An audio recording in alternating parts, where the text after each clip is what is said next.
Welcome to my YouTube channel, Heardbreak Chronicles, a place where you will hear a large number of fascinating and intriguing chronicles about hearts that are completely broken by female betrayal. Let's not drag on for long. Let's get straight to the point. A safe with notes of her cheating. Hey everyone, my name's Ethan. I'm 42 years old, and this past week has been the most surreal and painful experience of my life. I thought I had a perfect marriage, or at least a good one. My wife, Laura, and I had been married for 15 years. We had our ups and downs, like anyone, but I never doubted our love. We lived in a quiet suburban neighborhood with our 12-year-old son, Colin. I worked as an accountant, and Laura was a freelance graphic designer. Together, we built what I thought was a stable, happy life. Laura was the outgoing one in our relationship. She had this magnetic energy that drew people to her. At parties, she'd be the center of attention, telling stories and making everyone laugh. I was quieter, more reserved. I've never minded being in her shadow because I admired her so much. She made life exciting, or so I thought. Looking back now, there were signs I missed. She started taking frequent weekend trips about 10 years ago, always with a solid reason. Work conferences, visiting her old college roommate, or attending some design seminar. At first, I didn't think anything of it. She'd come home with stories and photos from her trips, and I trusted her. Why wouldn't I? She was my wife, and trust was the foundation of our marriage. Sometimes, she'd get defensive if I asked too many questions, but I assumed she just valued her independence. Life was steady, predictable, until last Tuesday. Started like any other morning. Laura had just gotten back from her run, her face flushed from the cold air. She was laughing with Colin over breakfast while I sipped my coffee. She seemed perfectly fine. Then, out of nowhere, she grabbed her chest and collapsed. It happened so fast, I couldn't even process it. One moment she was there, and the next she wasn't. The paramedics arrived quickly, but there was nothing they could do. A sudden heart attack, they said. Instant. No prior symptoms, no warning signs. Just gone. Colin was hysterical, and I don't even know how to describe what I felt. It was like my entire world had shattered in an instant. I've never felt so powerless. The days that followed were a blur of funeral arrangements, well-meaning condolences, and trying to be strong for Colin. My sister, Claire, came to stay with us for a few days to help out. She's always been my rock, and I don't know how I would have gotten through those first few days without her. Still, the house felt unbearably empty. Every room was a reminder of Laura. Her favorite mug on the kitchen counter. The blanket she always curled up with on the couch. Her side of the bed, now cold and untouched. It wasn't until the day after the funeral that I stumbled across something that changed everything. I was going through Laura's things in our bedroom, trying to decide what to keep and what to donate. It felt too soon, but the clutter was overwhelming, and I thought it might help me feel less suffocated. Laura's closet had always been her sanctuary. She kept it impeccably organized. Rows of neatly hung dresses, shoes arranged by color, and shelves stacked with boxes labeled in her tidy handwriting. While I was sorting through her sweaters, I noticed something odd. There was a small wooden panel at the back of the closet that looked slightly loose. At first, I thought it might just be a quirk of the house. We'd lived there for years, and I'd never noticed it before. But curiosity got the better of me. I pried the panel open, and behind it, I found a small safe embedded in the wall. My first thought was practical. This must be where she kept important documents. Maybe our marriage license, passports, or Colin's birth certificate. But when I tried the handle, it wasn't locked. That struck me as strange. Why have a safe if you're not going to lock it? When I opened it, I expected to find papers or maybe some cash. What I found instead turned my stomach. Inside the safe were stacks of letters, tied together with a red ribbon. Beneath them were photographs and what looked like plane tickets. My hands were trembling as I pulled out the top letter and unfolded it. The handwriting wasn't Laura's. It was neat, masculine, and unfamiliar. The words on the page were intimate, romantic. I can't wait to see you again this weekend. Every moment with you feels like a dream. I love you more than words can express. The letter wasn't dated, but the tone was clear. This wasn't some old correspondence from before we met. It was recent. My stomach churned as I read through another letter, and then another. They spoke of secret weekends, stolen kisses, promises of forever. My wife, the woman I'd loved and trusted for 15 years, had been having an affair. The photos were worse. They showed Laura with a man I didn't recognize. In one, they were sitting on a beach, their feet buried in the sand, her head resting on his shoulder. In another, they were in a cozy-looking cabin, snuggled under a blanket in front of a fire. They looked happy, relaxed, like a real couple, like us. At the bottom of the safe were plane tickets, round-trip flights to a neighboring city. The same city Laura had claimed she was visiting for work or to see an old college friend. The dates on the tickets lined up perfectly with the weekends she'd been away. I sat there on the floor of our closet, surrounded by evidence of her betrayal, feeling like the air had been sucked out of the room. How long had this been going on? Who was this man? My mind raced with questions, but the one that kept screaming louder than the rest was, why? Couldn't sleep that night. Every time I closed my eyes, I saw those photos of Laura with that man. I couldn't stop hearing her laugh. Not with me, but with him. It was haunting. I sat on the edge of our bed, the contents of the safe spread out in front of me. Letters, photos, plane tickets, pieces of a life I hadn't known existed. A life she had lived right alongside ours, as if it were normal. The betrayal felt like a living, breathing entity in the room, suffocating me. The letters revealed the depth of their relationship. Jason, his name was everywhere. The way he wrote to her, the way he described their time together. It was intimate, raw, and painful to read. He talked about their weekends, how much he missed her when she wasn't around, and how he hated the other life she had to return to. That phrase cut the deepest. The other life. That was me. That was Colin. We weren't her life. We were her burden. I found myself obsessing over the details in the letters. Jason mentioned specific places they had visited. A lakeside cabin, a little diner they loved, even the park where they'd shared their first kiss. I recognized some of the dates. They coincided with weekends Laura had told me she was traveling for work. While I had been home, taking care of Colin and believing I was supporting my wife's career, she had been living this secret life with Jason. It felt like my entire marriage had been a lie. I kept asking myself how I hadn't noticed. Were there clues I missed? I thought about the times she had been distant or unusually defensive. I chalked it up to stress or just needing space. But now every moment felt tainted. Every happy memory was suspect. Was she thinking of him during our anniversary dinners? Did she compare me to him when we were lying in bed together? The questions were endless, and each one hurt more than the last.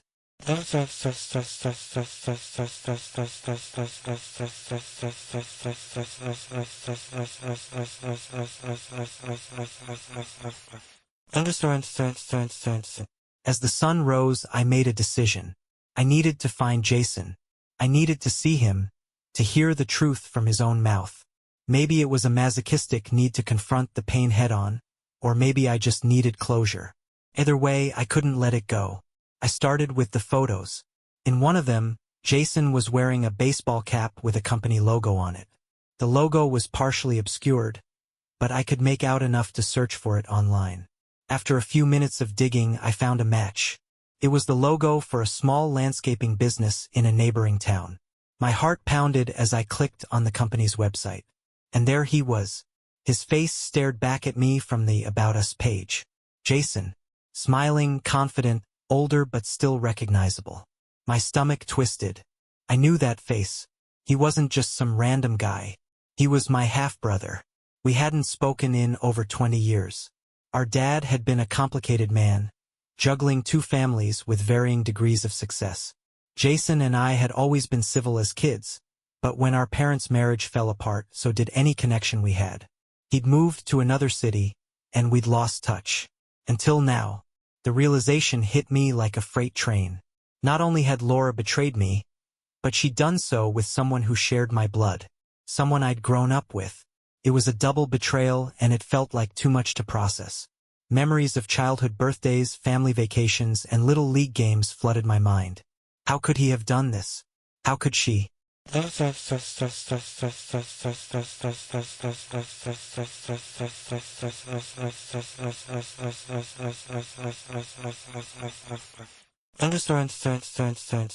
I spent the rest of the day oscillating between rage and despair. At one point, I thought about calling Claire. She'd know what to say, how to talk me down. But I didn't want her to know. Not yet. This was too raw, too humiliating. I didn't even know how to put it into words. Instead, I kept digging.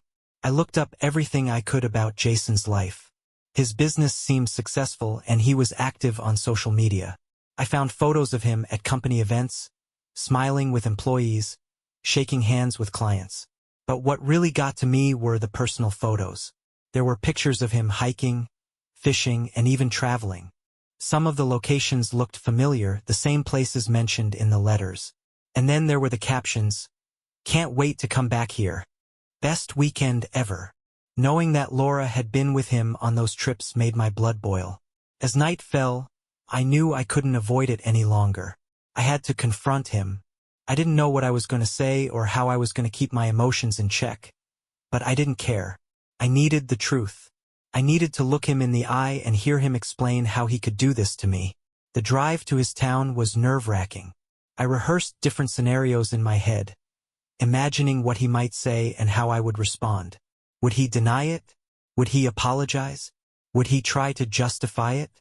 None of the possibilities felt satisfying.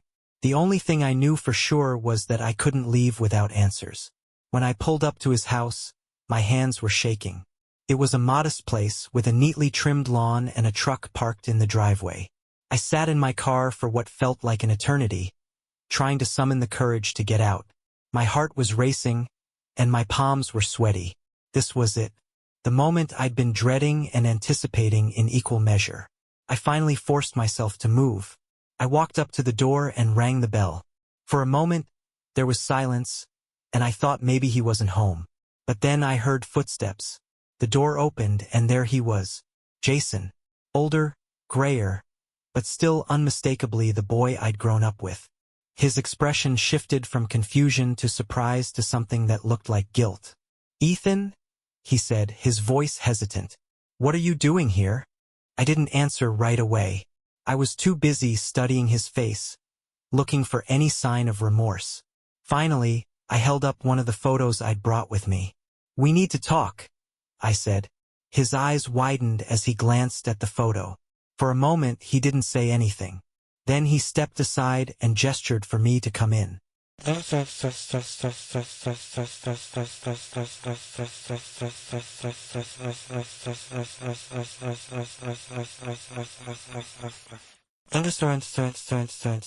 I couldn't stop pacing the living room.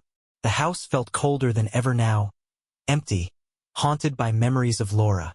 Colin had gone to stay at a friend's house for the night, so I was alone. The silence pressed in on me like a weight I couldn't shake off. I had spent the better part of the evening drafting a message to Jason. I knew I couldn't let this slide. I had to hear it from him. I needed answers. But every time I looked at my phone, I hesitated. What would I say? How could I even begin to process this? Eventually, I couldn't stand it anymore. I dialed his number. I held my breath, waiting for him to pick up. "Hello." His voice was calm, normal, like nothing was wrong. Like we hadn't just been caught up in a family betrayal of epic proportions. "Jason, it's Ethan." I heard a long pause on the other end. His voice changed. I could almost hear the wheels turning in his head, trying to figure out what to say. "Ethan, hey, it's been a while." His voice was too casual, too rehearsed. "I need to talk to you." My voice was tight, but I was determined not to let my emotions take over. "Meet me at the old diner in 20 minutes. I'll be there." I didn't give him a chance to respond. I hung up, grabbed my keys, and headed out. My hands were shaking as I drove. Every stoplight felt like an eternity. My mind raced, spiraling in circles. I couldn't believe I was about to confront my brother about this. How could he have done this to me, to our family? I arrived at the diner, a small, old-fashioned place that had been a local staple for years. I slid into a booth, the low hum of the lights overhead making the place feel oddly quiet. My heart was pounding in my chest, and I could feel the anger building up inside me. A storm waiting to explode. Jason arrived a few minutes later. He looked different from how I remembered him. He was older, of course, but it was more than that. There was something cold about him now, like he'd been hiding behind a mask for years. He slid into the booth across from me, his eyes avoiding mine for a few seconds before meeting my gaze. "Ethan." His voice was low, almost apologetic, but I wasn't interested in apologies. "Don't," I said, my voice harder than I intended. "Don't act like this is some casual conversation, Jason. I know everything. I know about you and Laura. I know about the affair. I know about the letters, the photos, the plane tickets. I know that she was with you, behind my back, for 10 years. Jason's face went pale. He swallowed hard, his hand gripping the side of the booth. He didn't speak for a moment, and I took that time to stare him down. The anger I felt was almost suffocating, but I had to keep it under control. I wasn't here to fight. I was here to get answers. Finally, Jason spoke. "Ethan, I didn't want you to find out like this. You have to understand, it was never meant to hurt you." "Never meant to hurt me?" I echoed, incredulous. "How the hell could you think it wouldn't hurt me? You were sleeping with my wife, Jason." "My wife? And I didn't know. For 10 years, I had no idea, and now she's gone, and I find out it was all a lie. All of it." He leaned back, running a hand through his hair. "I didn't plan it, man. It wasn't like that. It started out as something innocent, just a little connection. But it grew into something more. We were close, Laura and I. She needed someone, and I was there for her." I shook my head, my jaw clenching. "So what? You just thought you could carry on like this, that everything would stay hidden forever? How could you do this to me? To her? To our family?" Jason looked away, his eyes clouded with guilt. But then his gaze hardened. "You don't get it, Ethan. You never understood. You and Laura, your marriage, your life, it was always perfect. But for her, it wasn't. She was lonely. She wanted something more. And I gave that to her." Something inside me snapped. The tears I'd been holding back threatened to spill, but I held them in, gritting my teeth. "You're telling me this was all my fault? That I was the one who wasn't good enough? That she needed you because I didn't— what? Make her happy enough?" Jason opened his mouth, but no words came out. The truth hit him hard, and for a moment, I saw a flicker of remorse in his eyes. But it quickly disappeared behind a mask of self-preservation. "Ethan, look, I never wanted to hurt you. I didn't plan this. I'm sorry. But Laura and we had something special. And when she passed, it felt like I lost everything too." I stared at him, my mind racing. How could he justify this? How could he sit there, looking me in the eyes, and try to make it seem like he had some sort of claim on her? This wasn't just an affair. It was a lie. A betrayal on a level I couldn't even begin to comprehend. "I don't care about your feelings, Jason," I said, my voice shaking with fury. "I don't care what you two had. What matters is what you did to me, to our family." Jason didn't respond. He just sat there, quiet. And in that silence, I knew I couldn't let this go. I couldn't forgive him, and I couldn't forget what he had done. "Get out," I said, my voice cold. "I don't ever want to see you again." He didn't argue. He stood up, his face a mask of guilt and frustration, and walked out of the diner without another word. The night after my confrontation with Jason, I couldn't sleep. My mind was a battlefield of emotions. I kept hearing his words echoing in my head. "I never wanted to hurt you." But they felt empty, hollow. How could he say that and still walk away without any real consequences? I tried to focus on something, anything, to distract myself, but all I could think about was Laura, the woman I thought I knew, the woman I had loved for 15 years. How had she kept this from me? Was it all a lie? Were we even happy? Or was I just a fool?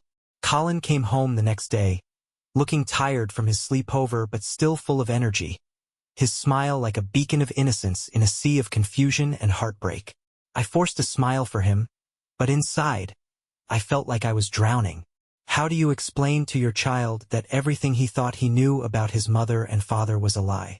How do you keep it together for him when everything inside you is falling apart?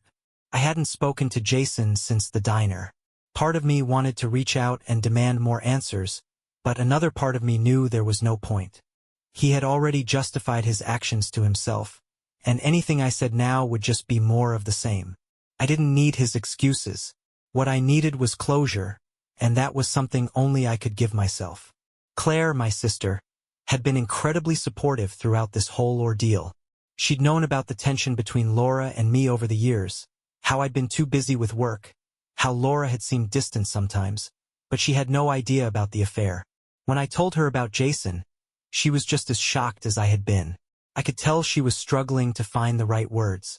"Ethan," she said one night as we sat in the living room, a half-empty bottle of wine between us. "I wish I had seen the signs. I wish I had been there for you earlier." "You couldn't have known," I replied. "No one could have. But I should have. I could have asked you more about how you were really feeling, how you and Laura were really doing." She paused, her eyes misting over. "I hate that she took this secret to the grave. She could have told you, Ethan. She could have told you." "She didn't want to hurt me," I said, more to myself than to her. "She thought she was protecting me. Or maybe she didn't think at all. Maybe she was just trying to hold on to whatever she had left." The more I spoke, the clearer it became that I wasn't angry with Laura anymore. Not entirely, anyway. I was angry with myself. I had been blind, oblivious to the cracks in our relationship. Maybe she had been trying to tell me something all along, and I hadn't been paying attention. Maybe I hadn't been the husband I thought I was. But it wasn't just Laura I was angry with anymore. It was Jason too. My half-brother, the man who had known me for years, who had shared a part of my childhood, and still chose to betray me in the worst way possible. And the worst part? I was left in this mess alone. No one else could understand the full weight of it. "I need to file for divorce," I said to Claire one evening, as the weight of my decision settled heavily on me. "I can't live with this. I can't keep pretending everything is fine." Claire nodded, her eyes filled with understanding. "You don't owe anyone anything, Ethan. Not Jason. Not Laura. You have to do what's best for you." She was right. The anger, the hurt, it wasn't going away. I thought it would fade with time, but it hadn't. If anything, it was growing stronger. There was a part of me that still loved Laura, still mourned her death, but another part of me was consumed with the knowledge that everything I had built with her was a lie. The next day, I made the call. I hired a lawyer. I started the paperwork for divorce. I didn't want to, but I knew it was the only way forward. There was no coming back from this. And even if there was, I didn't think I could ever forgive her.